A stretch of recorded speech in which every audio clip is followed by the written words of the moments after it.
बिस्मिल्लाहिर्रहमानिर्रहीम अल्हम्दुलिल्लाहि रब्बिल आलमीन वलाक़िबतु लिल मुत्तक़ीन अस्सलातु वस्सलामु अला सय्यिदिल अंबिया वल मुरसलीन अम्मा बाद।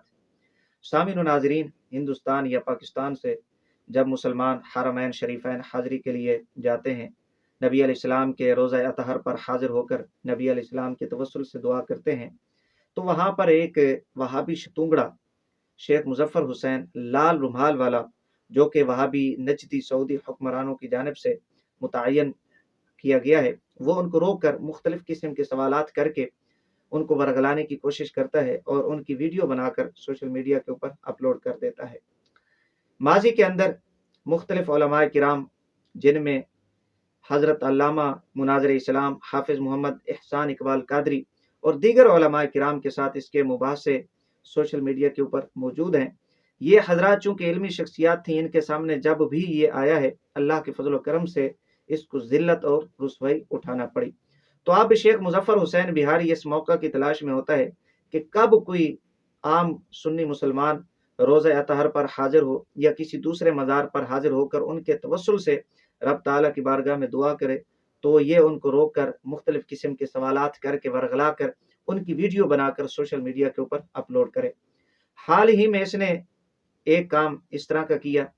एक मुसलमान जो मज़ार शरीफ पे हाजिर होकर दुआ कर रहे थे, वहाँ पर गया और उससे मुख्तलिफ किस्म के सवालात किए और उसकी वीडियो बनाकर सोशल मीडिया के ऊपर अपलोड कर दी और फिर ये मुतालबा किया कि ये तवस्सुल बिशुहदा ये किस हदीस में है।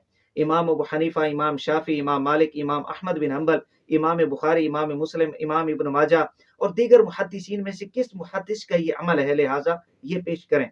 ये इसने अपनी वीडियो के अंदर ये बयान करके उसको सोशल मीडिया के ऊपर अपलोड कर दिया। सबसे पहले शख्स चूंकि रोज़ा अतहर पर हाजिर होने से रोकता है, रईतल मुनाफिकीन यसुद्दून अन्का सुदूदा का ये वाज़ेह मिस्दाक है मुजफ्फर हुसैन बिहारी। दूसरे नंबर पर ये इसने मुतालबा किया इमाम अबू हनीफा, इमाम शाफी, इमाम मालिक, इमाम अहमद बिन हम्बल, इमाम बुखारी, इमाम मुस्लिम या दीगर मुहद्दिसीन में से किसी मुहद्दिस का अमल पेश करो। तो मैं इसके जवाब में कहूँगा कि तुम्हारे नज़दीक इमाम अबू हनीफा, इमाम शाफी, इमाम मालिक, इमाम अहमद बिन हम्बल, इमाम बुखारी, इमाम मुस्लिम और या दीगर मुहद्दिसीन में से किसी मुहद्दिस का अमल हुज्जत ही नहीं है। जब तुम्हारे नज़दीक इन मुहद्दिसीन का अमल हुज्जत ही नहीं है, तो तुम किस मुंह से इनके अमल का मुतालबा कर रहे हो? तुम्हारे तो दो उसूल हैं, अतीउल्लाह व अतीउर रसूल। ये किस मुंह से तुम आइम्मा मुहद्दिसीन किराम के अमल का मुतालबा कर रहे हो?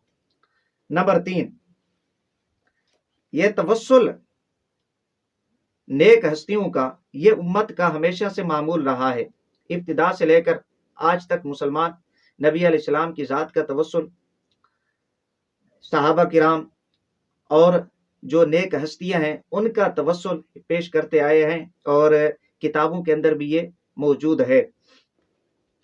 और ये तवस्सुल को इब्न तैमिया ने भी जायज़ करार दिया है। इब्न तैमिया मजमूल फतावा के अंदर लिखते हैं कि नबी अलैहिस्सलाम की इताअत और फर्मा बरदारी को वसीला बनाना ये वो फ़र्ज़ है कि जिसके बगैर ईमान बंदे का मुकम्मल ही नहीं है। दूसरे नंबर पर लिखता है कि नबी अलैहिस्सलाम की हयात तय्यबा ज़ाहिरा में और क़यामत के दिन नबी अलैहिस्सलाम की दुआ और शिफात को वसीला बनाना, ये दोनों जायज़ हैं। और इब्न तैमिया कहता है मजमूल फतावा के अंदर के इन दो किस्मों के जायज़ होने पर उम्मत मुस्लिमा का इजमा है, लिहाजा इन दो में तो इख्तिलाफ ही नहीं है। इख्तिलाफ तीसरी सूरत में किया जा सकता है। वो क्या है?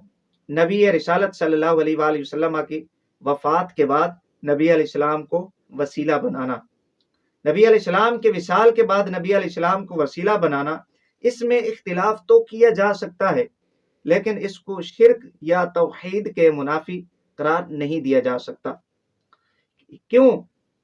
जो तवस्सुल नबी अलैहिस्सलाम की हयात में था, वो हयात के बाद, विसाल के बाद शिर्क कैसे हो गया? क्या शिर्क की तकसीम हो सकता है कि ज़िंदगी के अंदर तो वो शिर्क ना हो, हयात में वो शिर्क ना हो, विसाल के बाद वो शिर्क हो जाए?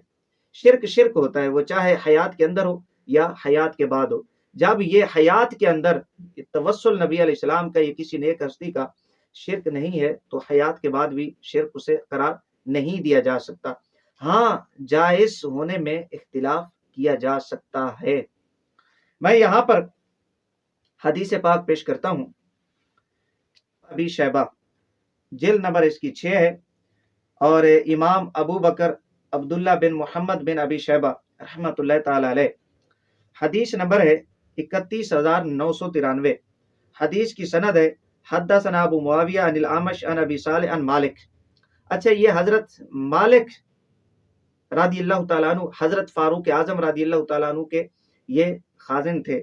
یہاں پر امام ابن ابی شیبہ رحمہ اللہ نے واضح الفاظ لکھے ہیں، وکان خازن عمرہ الطامی، کہ یہ حضرت فاروق اعظم رضی اللہ عنہ کے خازن تھے۔ اچھا، یہ کیا لکھتے ہیں کہ حضرت فاروق اعظم رضی اللہ تعالیٰ عنہ کے زمانہ میں لوگ قحط کے اندر مبتلا ہو گئے، تو فجاء رجل الی قبر نبی صلی اللہ علیہ وآلہ وسلم، ایک شخص نبی علیہ السلام کے روزہ اطہر پر حاضر ہوا، نبی علیہ السلام کی قبر کے پاس آیا۔ تو یہاں سے یہ پتہ چلا کہ نبی علیہ السلام کے وصال کے بعد کی یہ بات ہے، کیونکہ یہ قبر کے پاس ہے، نبی علیہ السلام کی حیات میں ہوتا تو وہ قبر کے پاس نہ آتا۔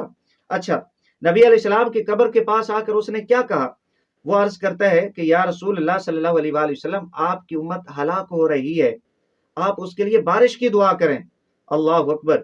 تو جب یہ استغاثہ پیش کیا، وسیلہ پیش کیا، نبی علیہ السلام کی بارگاہ میں آ کر یہ عرض کی، اس نے گزارش کی، تو اس صحابی کو خواب کے اندر یہ حکم دیا گیا کہ تم جاؤ عمر رضی اللہ تعالیٰ عنہ کے پاس، حضرت فاروق اعظم رضی اللہ عنہ کے پاس، اور انہیں یہ خوشخبری دو کہ تمہیں بارش عطا کی جائے گی۔ اللہ اکبر۔ اور یہ بھی کہو کہ خلافت کی امور کے اندر بیدار مغزی کے ساتھ وہ کام لے۔ اللہ اکبر۔ تو اس صحابی نے حضرت فاروق اعظم رضی اللہ عنہ کو یہ اطلاع دی، اور یہ اطلاع جب دی فاروق اعظم رضی اللہ عنہ کو، تو حضرت فاروق اعظم رضی اللہ تعالیٰ عنہ رو پڑے اور یہ عرض کیا کہ اے میرے رب، جہاں تک مجھ سے ہو سکتا ہے میں اس میں کوتاہی نہیں کرتا۔